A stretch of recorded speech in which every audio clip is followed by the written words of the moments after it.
Salad हरगिज ना खाएं अगर आप आईबीएस के पेशेंट हैं। जी हाँ, सैलड तो बड़ा सेहतमंद है, बड़ी सेहत बख्श चीज है, तो फिर सैलड क्यों ना खाएं। आमतौर पे हमारे यहाँ बड़ी आबादी आईबीएस का शिकार है, यानी वो लोग जो दिन में उनको कई दफा वॉशरूम में जाना पड़ता है और उनका पहले ही पेट लूज रहता है। जब वो ज्यादा सैलड का इस्तेमाल करते हैं जिसमें इनसॉल्युबल फाइबर बहुत ज्यादा है, यानी कि गैर हल पजीर फाइबर बहुत ज्यादा है, तो उनका पेट और लूज हो जाता है। उन्हें समझ नहीं लगती कि हम बड़ी हेल्दी फूड खा रहे हैं, हम तो सैलड खा रहे हैं, फिर हमारा पेट क्यों लूज रहता है। उसकी एक बड़ी वजह जरूर से ज्यादा फाइबर है और उन लोगों के लिए ज्यादा फाइबर ठीक नहीं है। अगर आईबीएस के पेशेंट जिनको दिन में कई दफा वॉशरूम जाना पड़ता है, अगर वो कुछ अरसा बिल्कुल भी सैलड खाना छोड़ देंगे, फाइबर को बहुत भी कम कर देंगे, तो उनका मैदा खराब होने की बजाय बेहतरी की तरफ जाएगा और हो सकता है वो दिन में एक दफा वॉशरूम जाना शुरू कर दे। इस बात को आमतौर पे लोग एक्सेप्ट नहीं करते। होता यह है कि जो हमारे कुछ बैक्टीरिया ऐसे होते हैं जो लार्ज इंटेस्टाइन वाले वो स्मॉल इंटेस्टाइन और ड्यूडेनम में आ जाते हैं, और उनको जब फाइबर मिलता है और साथ उन्हें शुगर मिलती है तो वो बड़े बहुत ज्यादा गैसेस पैदा करते हैं और मैदा लूज हो जाता है।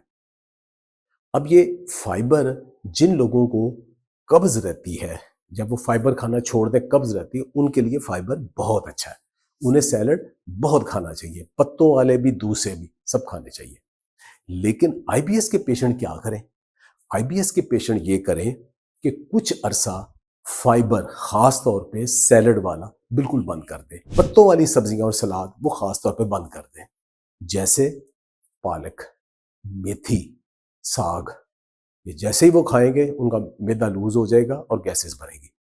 और दूसरा उसके साथ क्या है कि जो सलाद के पत्ते हैं ये भी उनके लिए ठीक नहीं है।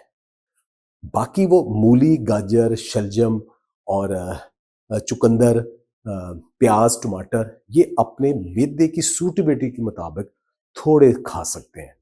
कोशिश करें वो भी ना खाएं कुछ अर्सा। और फ्रूट, खासतौर पर केला, सेब वगैरह ये आराम से खा लें।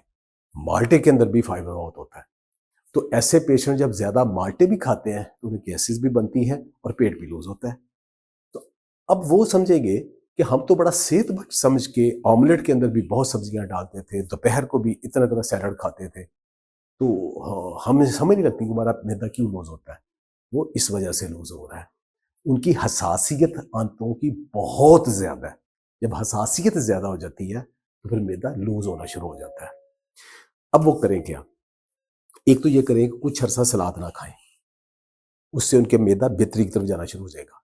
सिर्फ वो वाले सलाद, पत्तों के अलावा डोसे और सब्जियां भी थोड़ी कम खाएं। गोभी वगैरह भी थोड़ी कम खाएं, शलजम खा लें, बाकी चीजें खा लें, मटर खा सकते हैं। जो फ्रूट के अंदर भी माल्टे थोड़े कम खाएं, सेब, केला उनके लिए बेहतरीन है। बहुत ज्यादा हाई फाइबर वाले ब्रेड और रोटियां भी वो थोड़ी कम कर दें। अब कहेंगे कि उनके अंदर तो उनकी मैदे की मूवमेंट उनकी तो पहले ही तेज है, जब सैलड जाएगा तो मूवमेंट और तेज हो जाएगी। हमने तो उस मूवमेंट को स्लो करना है ताकि उनकी थोड़ा सा वो दिन में एक दफा वॉशरूम जाए बार बार जाने की बजाय। एक और चीज, अगर उन्हें कभी कॉन्स्टिपेशन हो जाए तो क्या करें? वो इसबगोल का छिलका या चिया सीड हफ्ते में एक आध दफा ले ले, वो उनके लिए काफी है। क्या जो मिनरल्स, विटामिन्स इंपॉर्टेंट है सलाद के अंदर वो उससे मिस नहीं हो जाएंगे? वो तो बड़े सेहत बख्श है।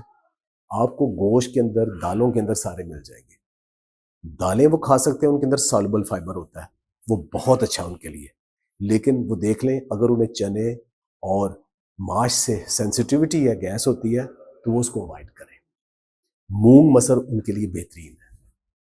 सैलड कम करें, 2-4 माह बिल्कुल भी छोड़ दे तो कोई बात नहीं, उसके बाद थोड़ा थोड़ा खाना शुरू कर दे, इंशाल्लाह वो बेहतरीन हो जाएंगे। खुश रहे, बात रहे, बहुत बहुत शुक्रिया।